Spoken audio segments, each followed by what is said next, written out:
Young Money record, the Army of the Navy. She threw me 2000. I called it like Brady. What up, man? It's your boy D, aka Mr. Live at 5 himself, man. I know what you're probably thinking to yourself, man. It's not 5 o'clock, but you know what they say, man. It's always 5 o'clock somewhere, man. Got another classic interview, man. You know what that's all I do, man. I do the classics, man. We had an interview a couple of years ago. Some time. I think it was at IQ's house. He was recording a song or something like that. I remember that night it was raining hard as hell. It was like a tornado warning or something. It was something crazy. But yeah, man. So without further ado, man, I'm gonna let you introduce yourself to the people who might not know you. I don't know how they don't know you, but just go ahead and let people know your name, where you from, and then we gonna jump it off. Hey man, it's your favorite rapper, Flu, Mr. Eastside, my block, come ride with me himself. Ain't much to really be said at this point for that. So, music, man. You've been making some music, a lot of music actually. What would be considered, I guess, to keep going? What would be like a motivation, or is it just like therapeutic to you at this point? Money at this point, I have a passion for it clearly, but at this point, man, it's really just about making classic or what I deem to be just great music at this point. I have no more time to really just try stuff out. I may get a pack of beats. It may be 20, 30, 40. I may find two. Mm-hmm. And that's not because the beats are not good. I'm just really focused on what's perfect. Right. So at this particular point, I'm only making music that moves me or what's perfect. I'm not really trying out a beat or a song and seeing how that goes. Like, it really gotta really just like hit me and come to me and give me that motivation, like off the rip. If it's in between, I'm really only concentrating on what extremely motivates me right now. So with the as far as the beat selection goes, I would say just listening to your music in general compared to other artists, your beat selection is different. I guess your ear for the selection is different. Just like let's see, the Make It Make Sense. There's just certain beats that I guess it's not like the typical trap beats that you hear. So what is that purposely done to what you want to sound like it, or that's just how your ear is right now? It's just what I remember good music being for myself. You know what I'm saying? Like, it's cool to have a trap song. It's cool that those are like genres, though. You know what I'm saying? It's like saying I want to make an R&B song. I want to make a trap song. I want to make a rock and roll song. Like, you have specific sounds for those. Right. But when you have something that's unorthodox, like a Make It Make Sense, like I Go, these are really like funky and quirky kind of beats where you have Make It Make Sense where it's dum dum dum dum dum dum dum dum, like, and you have I Go is a doom doom doom doom doom doom doom doom doom. It's not a typical that doom. Yeah. Doom, like these hard slaps and sounds, and so like crazy 808s, like give you an opportunity to play with the flow a little bit, creativity and hooks and throw different things in there. I love a good trap beat. I love a good South style, a good East Coast rappy pace type beat, samples and things to that nature as well. But I like things that are a little different because that's just how I remember music being when it was good to me. It was a lot of different sounds. It wasn't just the same. You have 5 trap tracks. There's only so much I can listen to on a CD if it all sound the same at a particular point. I'm gonna probably start skipping some shit. Yeah, I think so I remember maybe a year or two ago, Bow Wow actually said that there was actually, because I think Juicy J just made a post recently about music being down 40%, hip hop being the sales or whatever. Juicy J. Yeah, shout out Juicy J. Have a good time out there. Bow Wow actually said this too a couple of years ago. He was saying the lady asked him, what do she think the reason is about the decline, and he was saying that everybody sounds the same. Everybody's rapping about the same thing, and everybody sounds the same, and people are actually starting to get tired of it. Yeah, you get tired of. I mean, just any song or project you hear, if it's consistently the same thing.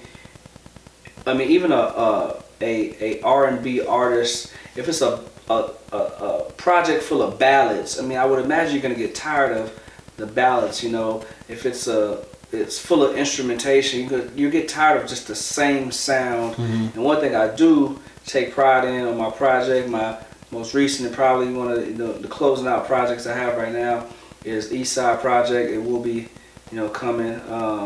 The top of next year is already pretty much done. I'm just working on videos and promotion, but it's gonna change. It's going from the intro to the first song, second song. Like it's gonna be different paces. Mm-hmm. It's gonna be some change, and I can appreciate that about a project. Just giving you some variety and some change. I don't want a trap album. I don't want a melodic album. I don't want straight East Coast, straight rappy rap. Like I want to give you some bars. I want to give you some East Side, some hood shit. I want to give you some thoughts and processes to where I was at. I mean, you can find anything on my shit from like Make It Make Sense to Guarded to What They Want to I Go. Like these are all far left this way and far left this way, but still good music.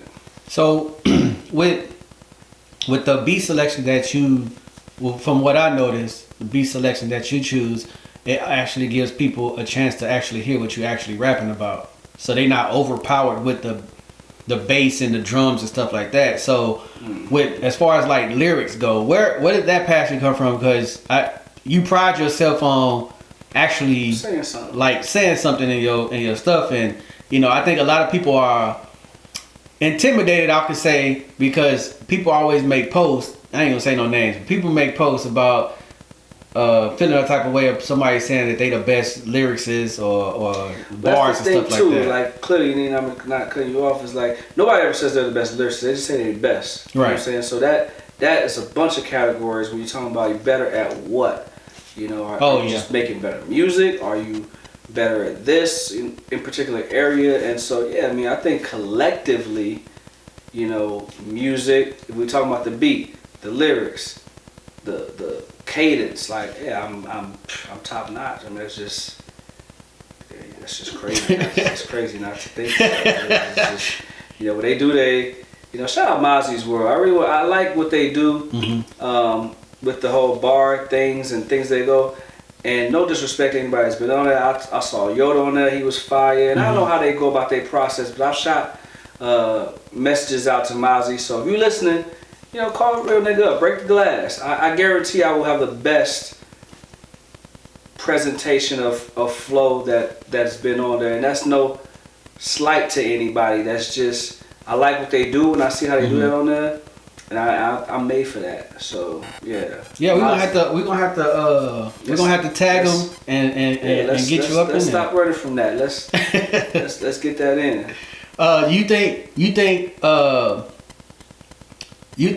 think from just being around you and then you being around other artists in the city and we all talking and collectively, do you feel like the approach that you take as far as like I'm gonna bar you out, you think they feel the need to try to outbar you on a song, or do you think they stick to what they do? Cause you can. Yeah, I think most people know what I'm going to do, so they whether they're trying. I don't think they try to do what I do. Mm-hmm. I think they try to do what they do a lot better. Okay. Because they know they can't just be lazy. I think anybody who's been on track with me, there's conversations of, oh shit, I know you're gonna have them punchlines, you're gonna say some shit. And so they may not be over punchy, they may not try to out punch me, but they will focus on what they're doing and try to do it at a higher level for sure. You have to though. That's just where I'm at with it. That's nothing cocky. I think anybody that's doing a feature, you should have that mentality from the rip, like, I'm about to go crazy, and so, yeah. I mean, man, you should feel like you're the best. I feel like if you don't, do that. You should always want to do that. And that don't mean doing what this person does, right. Or being more hype or being more this. That just means doing what you do at a higher level. I'll be putting artists in categories. If I want to listen to like you know, like some bars, right? I know I can listen to you. I know Sosa got some shit.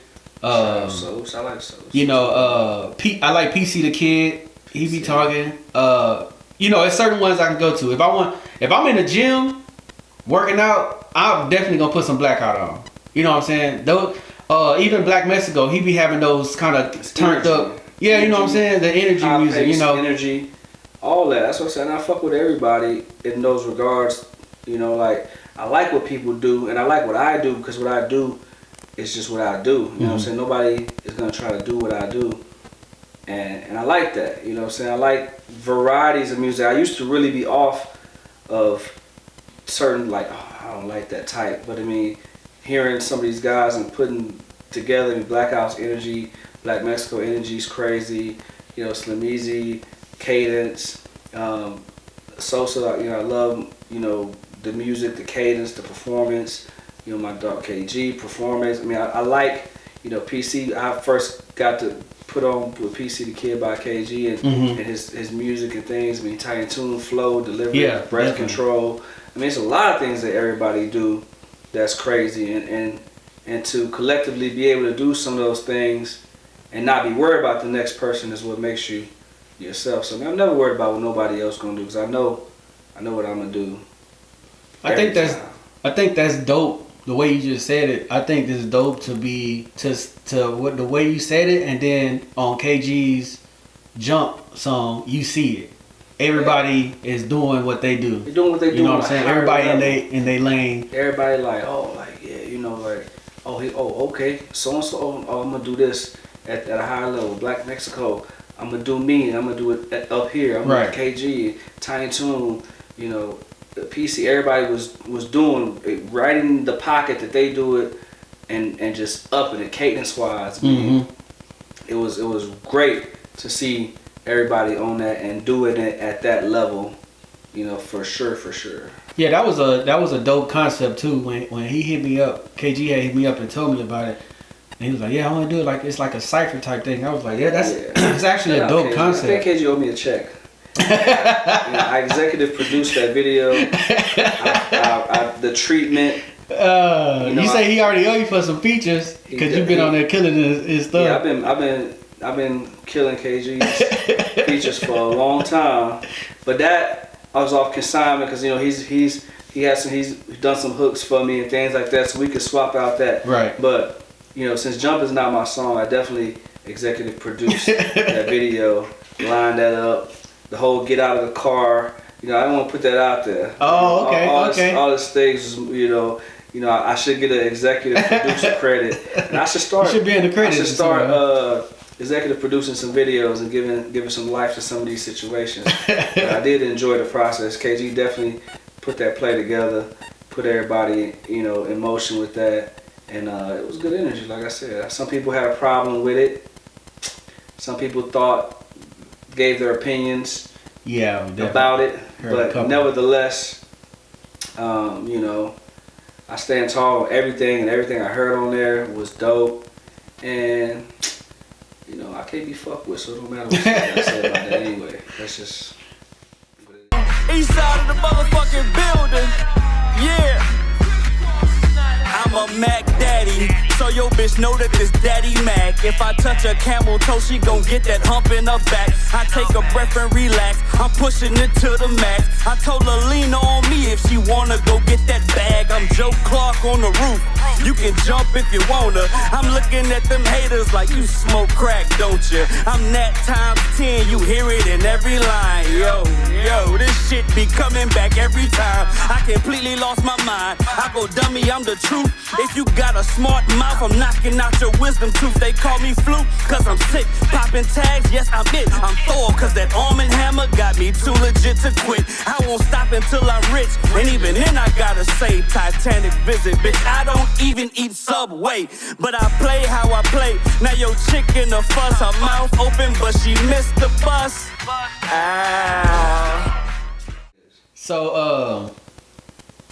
So if let's talk about brand wise. So you got your CBL brand going. Yes, sir. What's what did that come about? What did that? spin Man, from? champagne bottle life is just a lifestyle. You know, knocking shit over. You can put it over on the other side. Rest.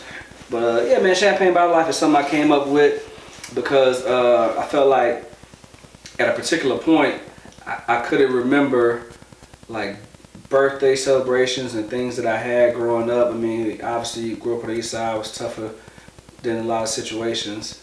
And I just couldn't remember a lot of shit. And so I started like living every day. I was like, you know, I'm about to just, every day is about to, so I feel like as people, not artists or anything, just as human beings, we celebrate. And then we celebrate to another level on certain things, whether it's a birthday, a holiday, an achievement. We celebrate on this level, but then your daily life and frequency is on this level. And so I'm like, damn, like why a birthday gotta be up here? I get it, it's your birthday, but why not celebrate every day like it's your birthday? Yeah. And so that's what champagne bottle life is, man. It's not just a logo or a brand, it's a lifestyle, it's a celebration. It's meaning that every day is, I don't give a fuck if you just woke up and went to work and came home, like make it a fucking day. Eat the food you want to eat, have the type of day you want to have, like just celebrate the fact that you're going to get this money. Like everything you do is a celebration, you know what I'm saying? And that's what champagne bottle life is, man. It's a lifestyle. It's appreciating and celebrating every day like it's the last day. Because if you thought you was gonna die in a week, you'll be celebrating every day. And I'm not saying carelessly, but yeah, you should celebrate every day like it's your last. I think that's big. With the and with the brand, when you say it's a lifestyle, you've made it a point to do more traveling in this within the brand, I guess you could say. Yeah. We did the Puerto Rico, you know, we did Cancun, just traveling in general. I know you've been more places, but just traveling in general. Bahamas, I mean, Turks and Caicos. I got a lot of things that I've hit and more things I'm going to hit. You know, Greece and you know, I've been to New York, LA, Atlanta, Florida. I mean, I'm just living.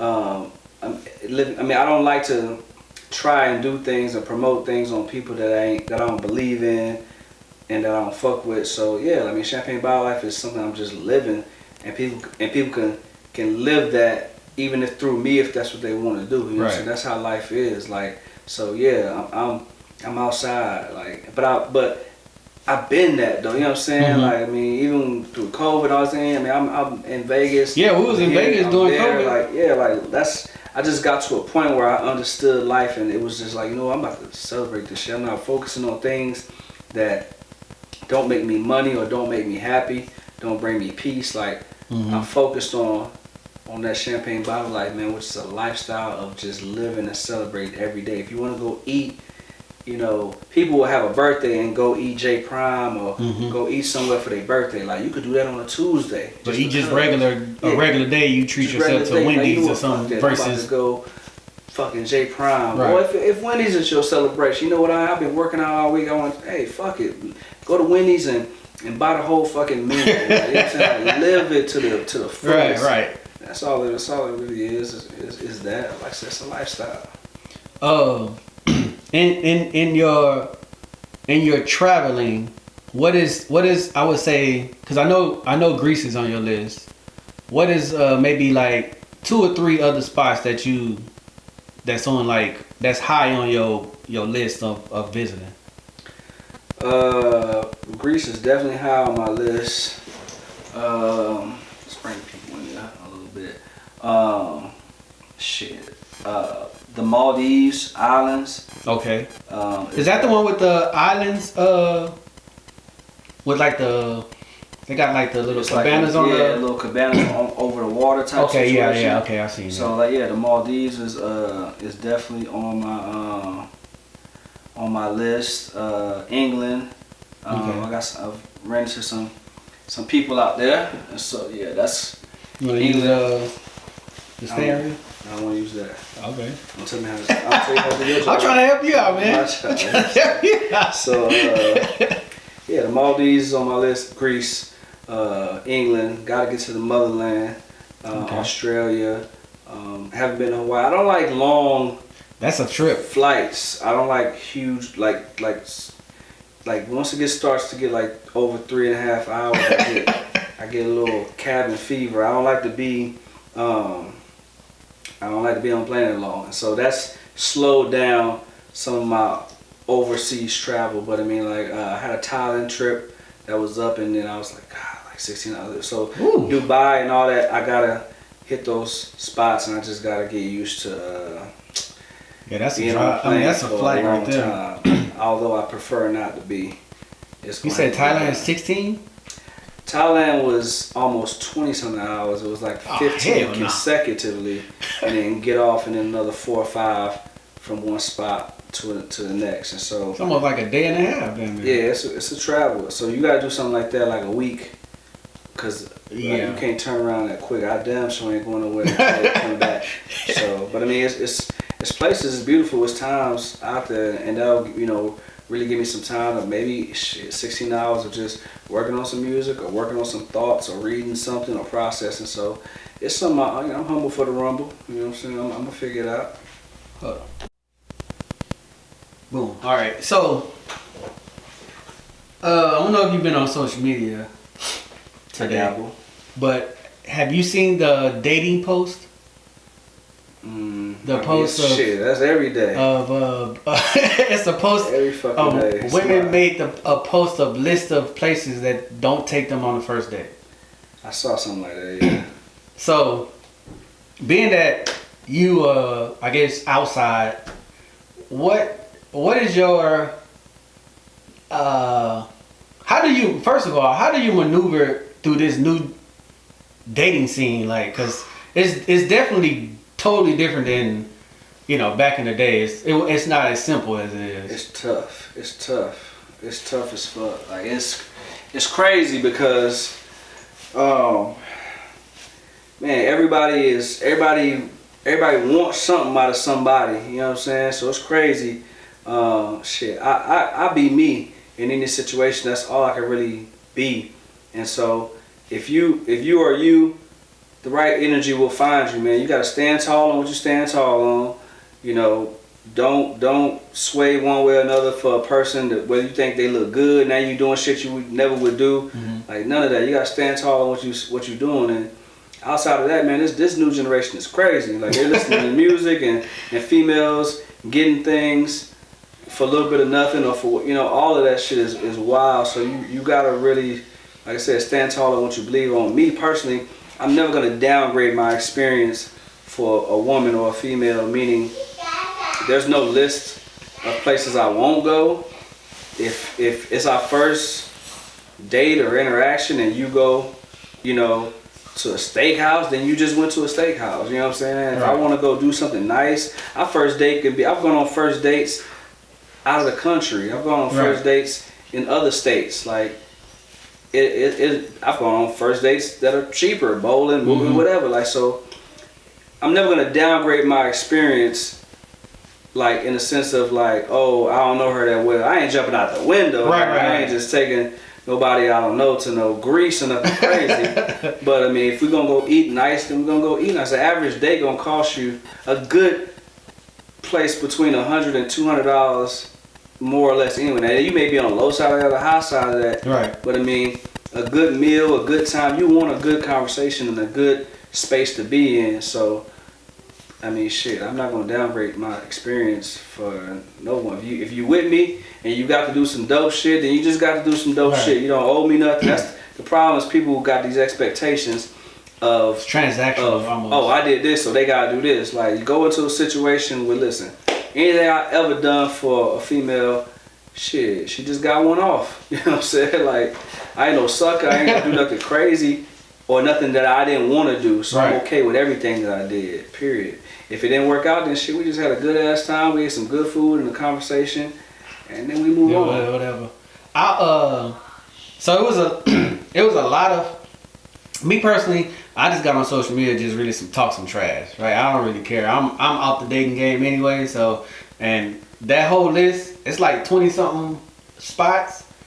95% of those spots, me and my wife didn't already went to. We was going when we was dating, you know what I'm saying? So I'm like, look, I always, people I think people focus on the wrong things when it comes to a relationship. Like you say, the big thing was the Cheesecake Factory.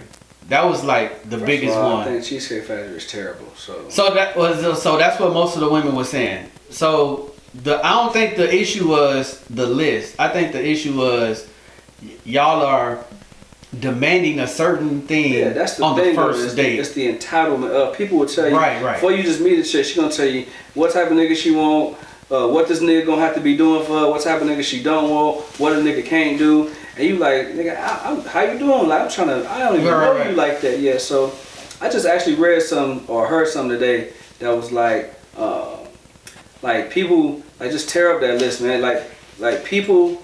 Like whatever you like, God ain't gonna give you nothing that's perfect. So you gonna have to work on any situation. Mm-hmm. So you gonna have to work to get up there. So stop looking for a 5-10 checklist and getting a perfect dude or female. Like fuck what they you don't fuck exist. With. You know, if somebody wanna fuck with me, listen. I already got kids. Like I've been married and divorced before. Like, I'm not going to be your first anything. So, if you're looking for a storybook, fucking picket fence and the first dude you ever met, that shit is out the window. So, at the end of the day, be who you're going to be. I know I'm a loyal person. I'm a good person.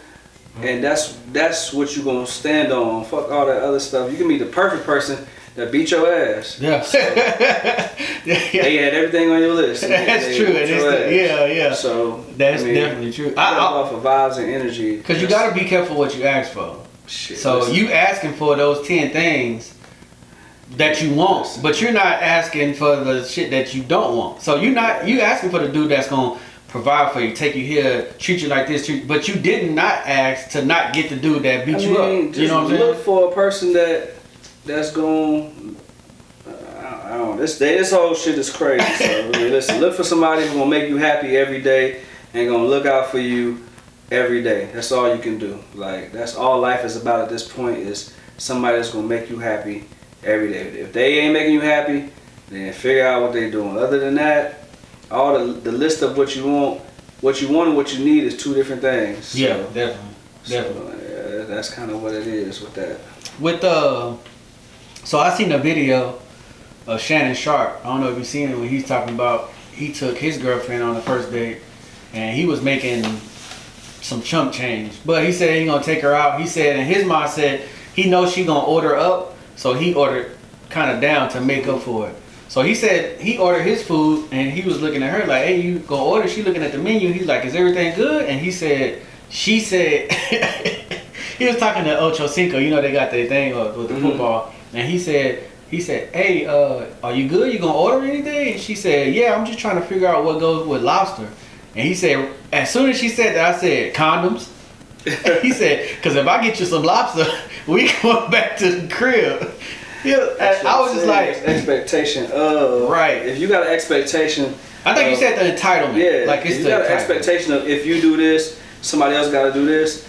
Then you already fucked up. You know what I'm saying? That's just how I feel personally. I'm not saying don't have a standard. I ain't trying to say don't be beneath certain things, but at the same time, realistically, if what you're doing, the other person is dependent upon them doing something else, then what you're doing is creating a situation that's based upon something that you could provide. Because now, yeah, they may do what you do, but they're only gonna do what they did if you provide something, and that's only gonna get bigger and bigger. So hypothetically, oh, you got me a lobster, she gave you some pussy, okay. So then, what you think she gonna do for the next hit? Like dope, nigga. Anybody that sold drugs, what you gonna do for the next hit? Yeah. Damn, I'll take you on a cruise. Okay, now you got some more pussy, but now you just paid for a cruise. Oh, what you gonna do for the next hit? Oh, vacation. Now you done paid for a vacation. So you setting a level of expectation that you probably don't even want. So yeah, you may take somebody to a really nice thing and she may give you some ass or some attention,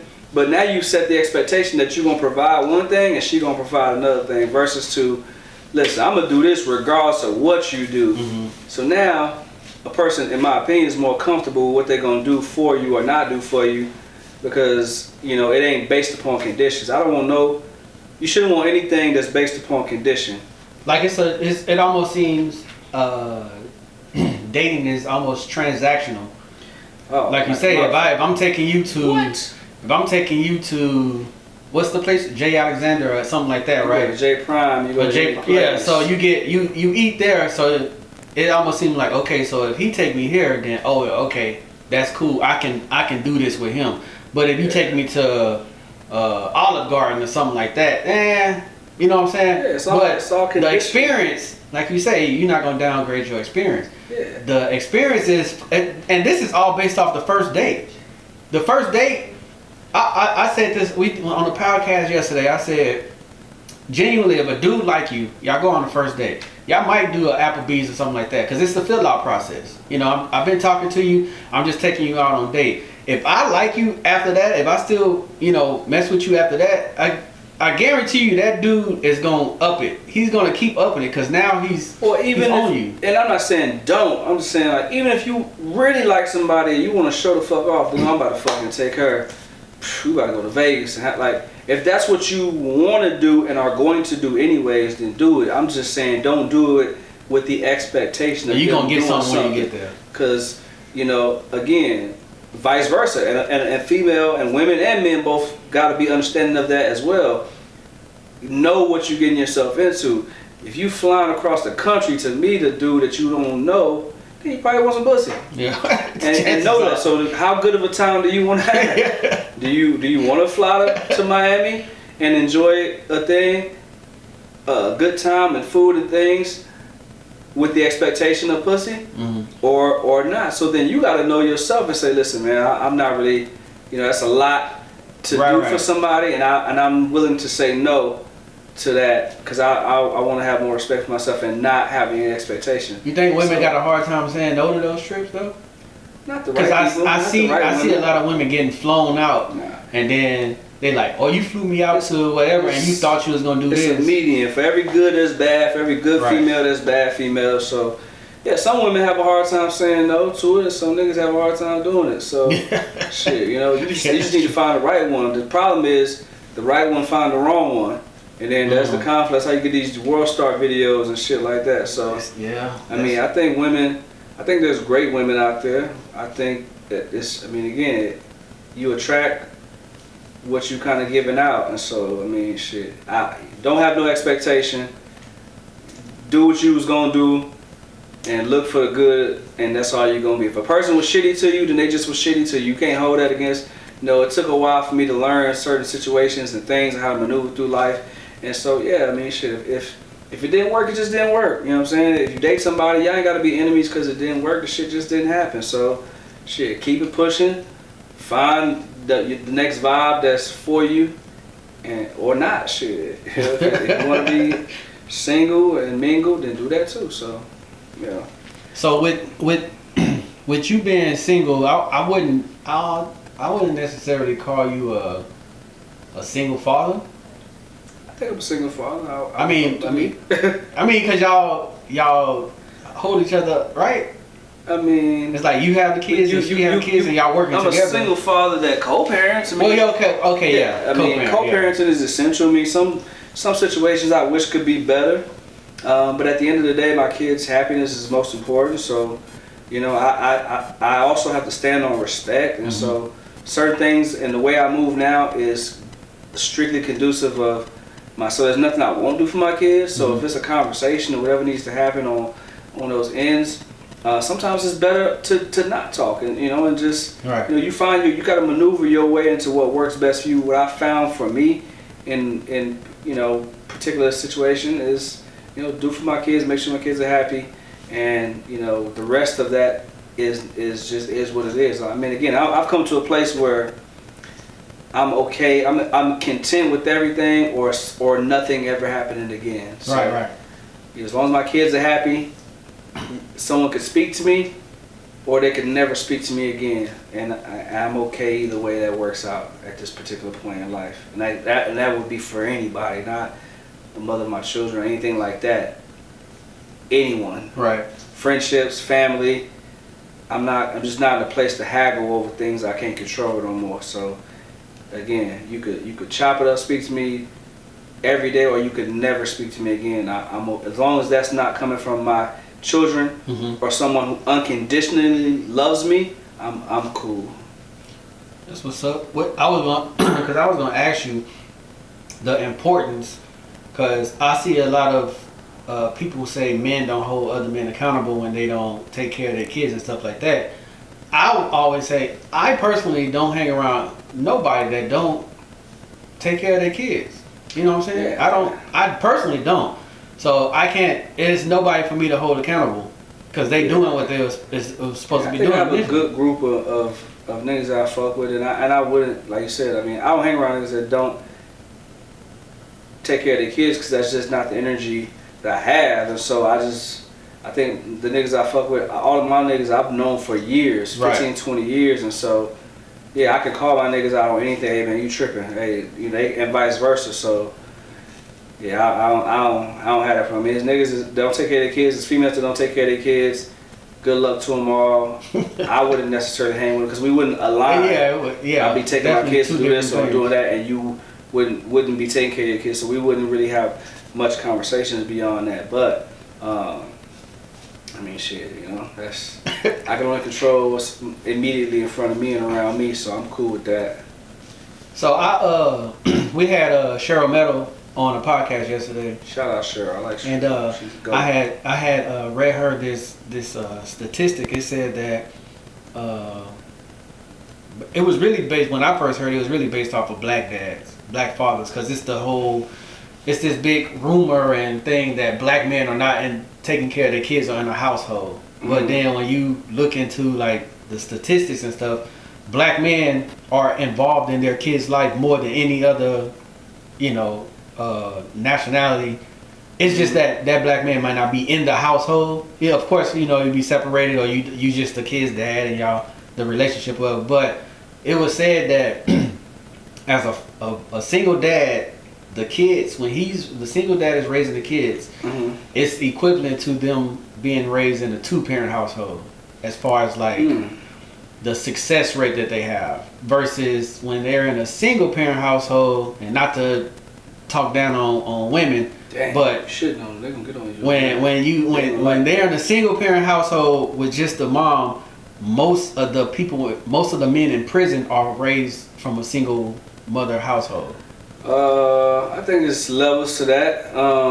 What Cheryl said is because the men, it's a pay gap, and she said men make more money than women to where they're able to take care of the kids better and provide. There's levels to that. I think that also depends on the gender of children. I think a young woman or a young queen would do better living with her mom because it's relatable. Right. Whereas to a young king, a young son, at a certain point, regardless of how, regardless of how you feel about a father, he's gonna need a man's guidance or some sort of man to look into it. He cannot look up to a woman.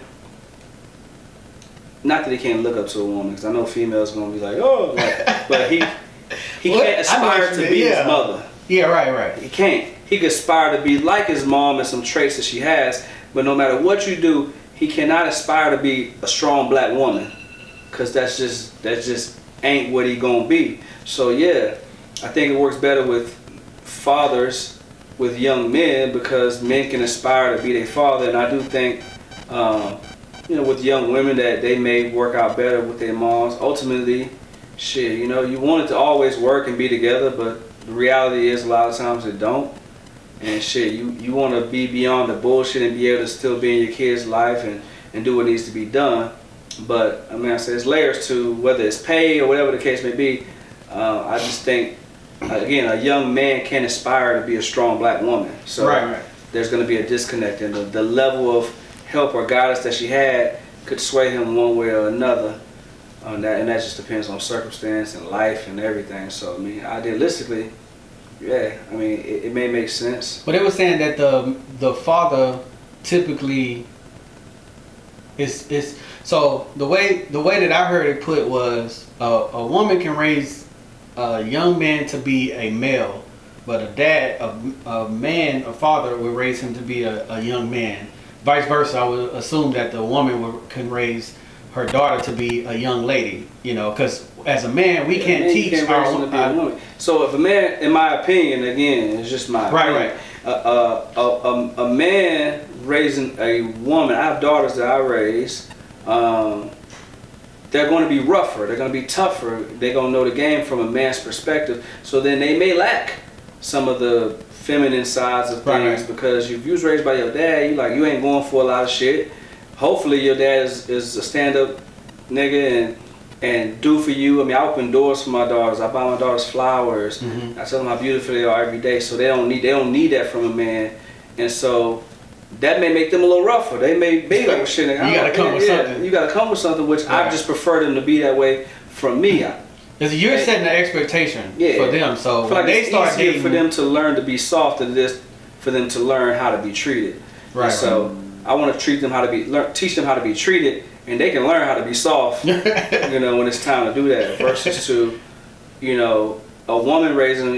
A woman can raise a daughter and show her all the feminine things and things she need to do, but she gonna raise it from a woman's perspective, so she may not have all that game. So idealistically, you want both parents, for the man to give his daughter the game, but the mom to say, hey, I know your daddy said this, but also keep in mind this.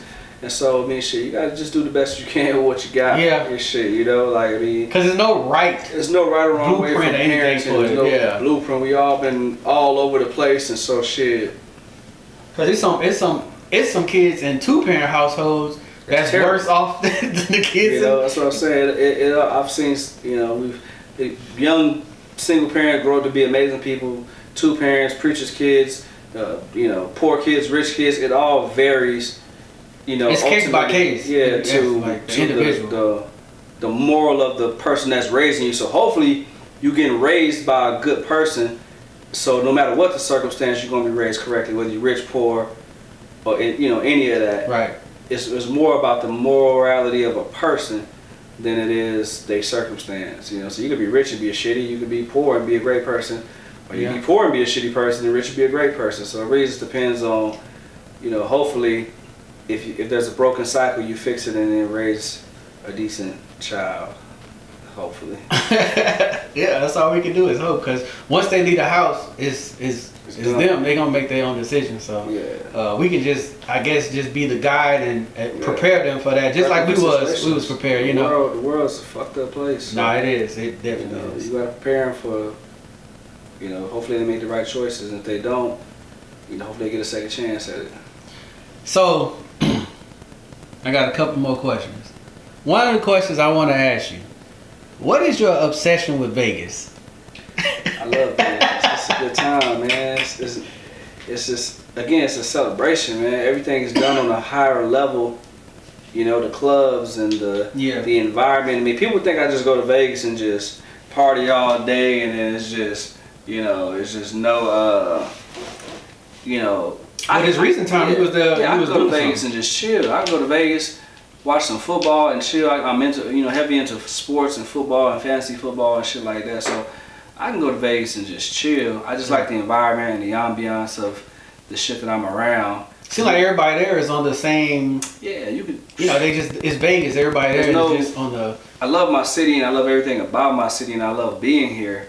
And it's just, we just need some upscale things to do. Whether that's just, we can't gamble or bet. And so I'm into a lot of things that Vegas provides. I mean, it's marijuana is legal. I mean, it's just a lot of, you can really relax and get comfortable. And so, I like that. You was just there at the. Well, this is not your first time at the Juicy J's. Yeah, man. Thing. Shout out Juicy J, Crazy Mike. You always look out. You know, create a situation where I could either, go up there and be a part of everything or just be a fly on the wall and soak up game. So, you know what I'm saying? Shout out, all the Ozzy from Drea's nightclub. I mean, like I said, Juicy and the whole team, DJ Peasy, it's a dope vibe. And so they all, again, like I said, they make sure that, that I'm either part of everything or I'm a fly on the wall soaking up some. So that's another reason to just be there. I see you. I think I had commented on it when you was pouring champagne. Allegedly. I said that boy pouring champagne on snowflakes, but that nigga made it. Allegedly, I was on stage and Juicy said, "Shit, let's give him some free liquor." And that that's just kind of how that went. So I mean again, it's an experience though. That's just like dope experience. They got some free drinks, and it was something to do. Right. Yeah, something small, huh? Yeah, something to do. So I fuck with it. So recently, well, you the one that got me into I ain't gonna say got me into traveling, but actually like I would say kickstarted, because like you were saying during the pandemic, you just hit me up. I think we was doing the spray thing together, and you hit me up and was like, "Hey, what's up? You gonna go to Vegas this weekend?" I was like, "What?" And this is the difference between the dudes that I grew up with and then who I'm kicking it with now, because nobody that I grew up with will even call and say that. You know what I'm saying? It would be more like, hey, you want to go to Austin or you want to go to Houston, something like that. But it was just that right there. It was just a dope experience to be like, oh snap, I'm in Vegas. Like, this is dope. You know what I'm saying? And for my first experience, I didn't have no gripes about it. It was like you say, it's a vibe. It's real chill. Everybody there is just there to do what they gonna do, and ain't nobody stepping on nobody's feet. It was pretty shout cool. Out J. Cole most infamously said, what good is first class if my niggas can't sit? So I mean, any of my niggas that's with me, they know how I'm moving, and this ain't, embarrassment me stun. I've never stunned on my niggas, so it's like shit. Let's go. Like, what we gotta do to make it happen? Let's just get out there. Like, you can go everywhere by yourself, but I mean, whether it be you or other niggas that's in my circle, then we could just be a place and it's gonna be a good time. We're gonna laugh, lie ass off, have a good fun, talk shit, and it's gonna be that. So, from like I said, when I understood life and I made that choice to really start living life, I knew I didn't want to do it by myself. Whether that be a companion, some female company, my niggas mostly.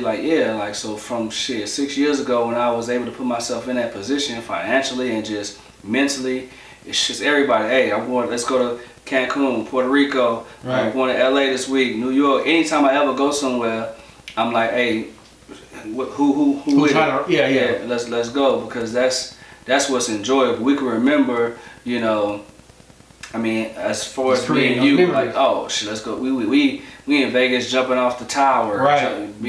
Jumping off of buildings and shit like that. Fucking, in a smoke shop and eating. Then we like, oh, let's go to Puerto Rico. We jet skiing in Puerto Rico and living at these resorts and things of that nature. And then Cancun, we we outside and we living and we celebrating, and we black men and fathers and real genuine friends that's celebrating life, and that's really all you can really ask for. So shit, I mean, I don't ever want to do nothing by myself. I rather 20 years later be sitting next to one of my guys and telling a story about, remember when we went back there, versus to be sitting next to my guy 20 years later telling him about the time I had when I went there.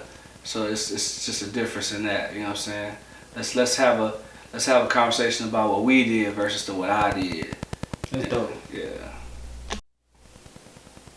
So just like on the podcast that we got, What You Ask podcast, which I was showing my wife the episode when you was on, and killing you spitting some bars, and you had Travis taking his headphones off and stuff. Yeah, man, that happens when I'm around. Niggas get fucked up. That happens when I'm around. So one of the questions that we ask is we kind of pride ourselves on doing mental health checks.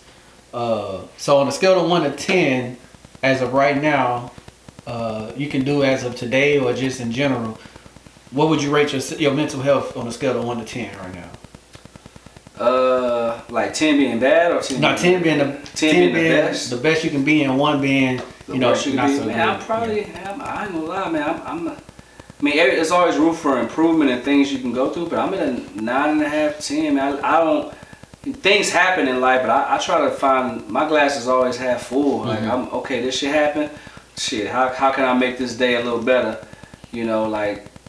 Are there things in my life that I could change or do? Sure, of course, but man, life is going life. So mentally, I'm okay. There's nothing pressing me right now. Financially, I'm okay. My kids are healthy. My life is pretty decent, you know what I'm saying? I'm living a real life. I don't have to come out of the house and B flew so people can see me. Like, right. when I'm just It's just you. me living, they like, oh shit, you over here again? Or you doing this? Like, is that music related? Nah. Why you in Cancun? Why you in the Bahamas? Shit, it was a Wednesday. So life is good, man. I can't get playing. God has truly blessed me with some opportunities and things that I could never imagine. And so, I mean, yeah, there's always levels to it, but I mean, I think I feel good. I mean, every day I go home, I'm blessed to go home to a crib that I own, a beautiful daughter, kids that love me unconditionally, family, great friends around me, people I can call on and shoot the shit with or have a conversation about, people I could depend on. Hey man, I just need a little help with this. Right. And so life is good, man. I couldn't complain because it could be. I've been lower. You know what I'm saying? So I know what that bottle feel like. Pause. You know what I'm saying? So. What's that bar you said? I remember. What'd you say? I remember days that I used to sleep on flows. Now I'm making niggas pay when they sleep on flows. Another question I like to ask. So I'm pretty sure you was hip to the Kanye West and the Kyrie stuff that happened. Just in general, when you stand on something that you believe in, and people oppose it. What is something that you believe in that you're willing to take on those consequences that come with it? What is something that you believe in? I mean, it's nothing crazy. I ain't no flat. I mean, we had one person say that unsweet tea is the best tea. That was their stance. That's a terrible idea. You know what I'm saying? Ain't nothing crazy I stand on. Religious beliefs and anything like that, I feel like is, man, whatever you believe in that's gonna make you happy. Shit, it's like, taking it back, showing age, like the movie Space Jam, and they was just drinking water, and they just believed that they believed that they was, had more abilities than normal. Yeah, man, I believe, shit, whatever you gotta do, whatever water you gotta drink to wake up and say you the best at whatever you do, right? Then drink that. I mean, one thing I stand on that I'm gonna go to war behind is just family, man. Family and respect and loyalty to my family and the people around me. I'm not gonna compromise on that. I'll die for it. It just is what it is. Like, if I genuinely got love for you, I'm always gonna love you. We may not see eye to eye, but no hate. Yeah, I'm willing to. My kids and my respect for myself and my family is the most. My grandmother, taught me that early, and so family is the most important thing to me. Period. Now sometimes that may be my immediate family, my whole family, whatever's in front of me at that particular time. But yeah, I stand on family and relationships that I have built. Because most of the people and friends that I have, I've known at least at least 20 years. I don't have any new friends. I don't have any friends that I've known 2 years. Like it's random. Yeah. Random and if I do meet somebody, come in contact somebody, we build upon that. Next thing I know, it's 6-7 years. I've never had no incidents with none of my friends. I ain't never fell out with none of my core friends behind no money, no woman, no hearsay. And so I take pride in that. Like, all my friends are my real friends, like real life. Like, we've known each other for years. They know my kids' names. I know their kids. Like, that's something I'm gonna stand on regardless. Okay.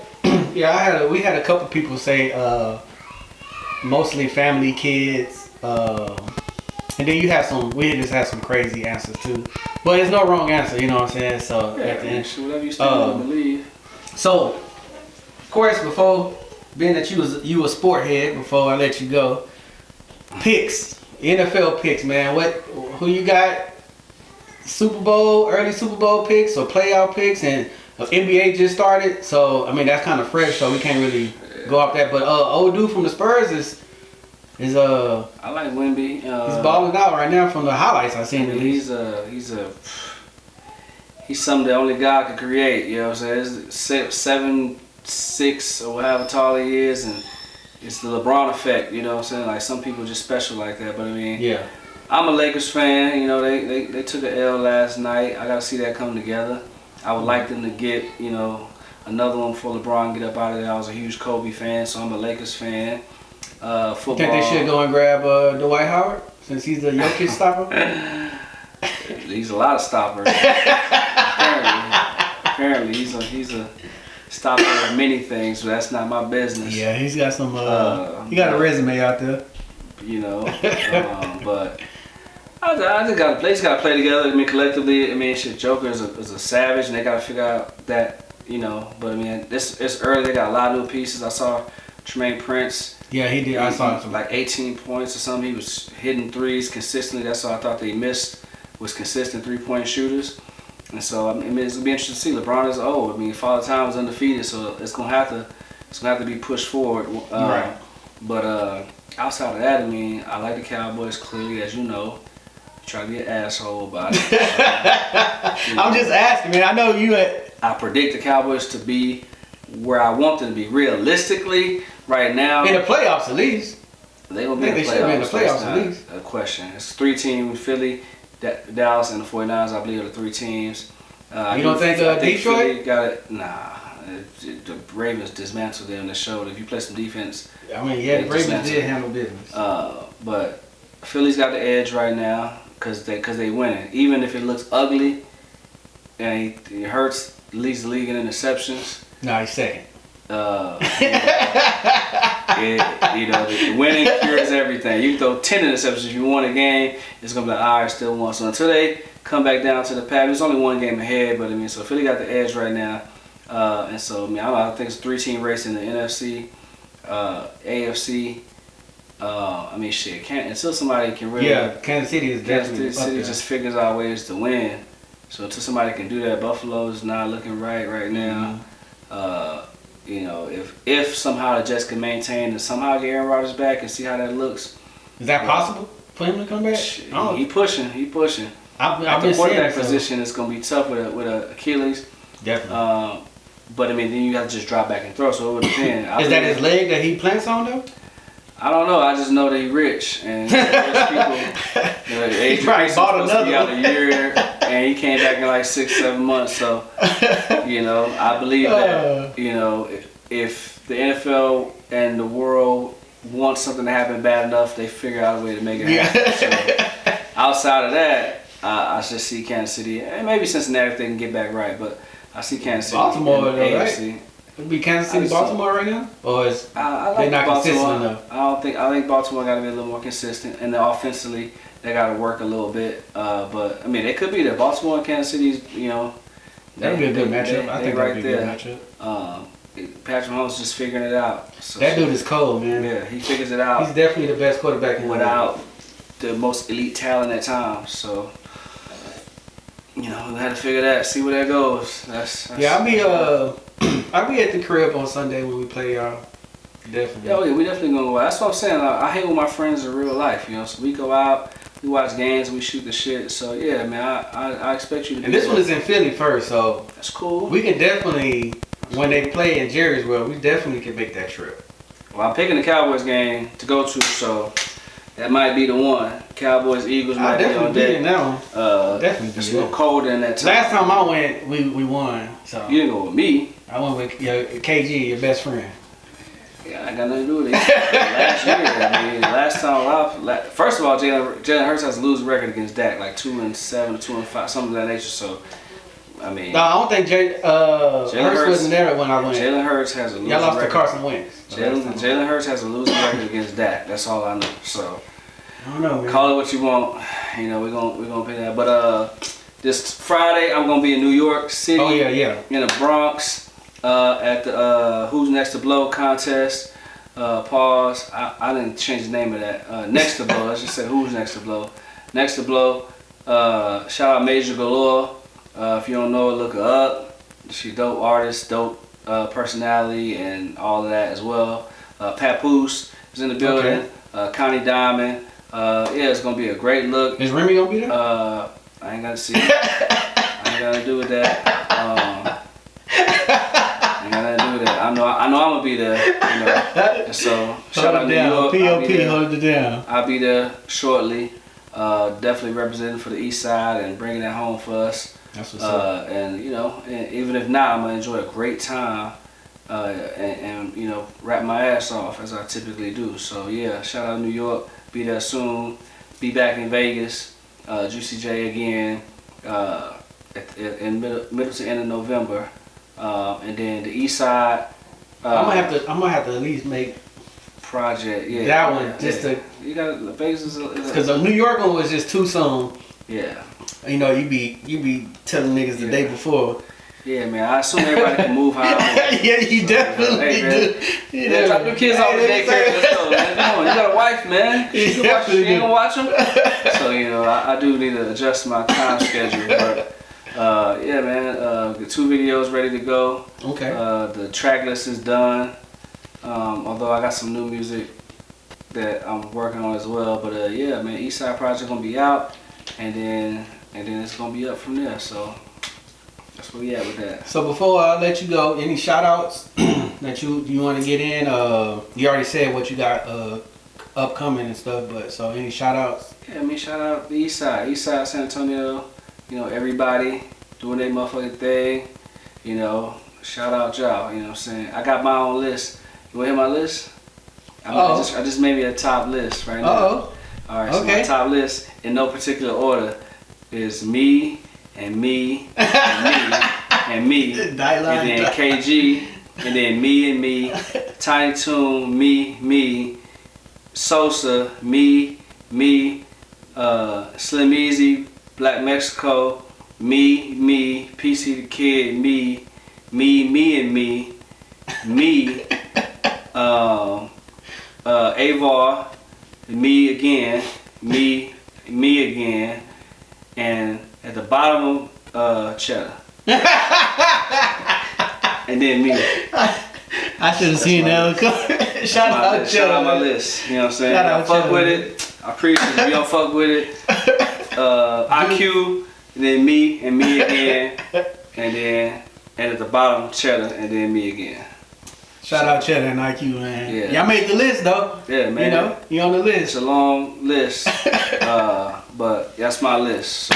A lot of great talent on that list. A lot of great talent on the list.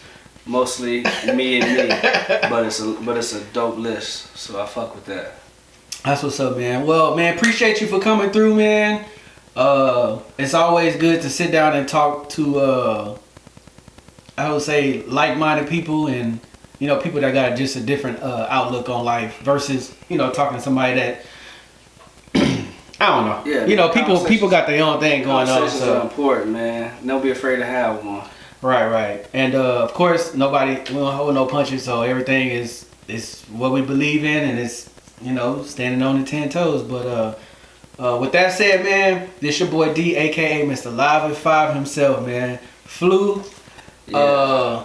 And we in here, man. Make sure you subscribe. I'm gonna put all his social media links in and everything. Flu Season 83 on everything. You know what I'm saying? Hit me up, at me. You know what I'm saying? If you want to get killed on the verse, you know what I'm saying? Pull me up, and yeah, we can make that happen. All right, y'all. We got.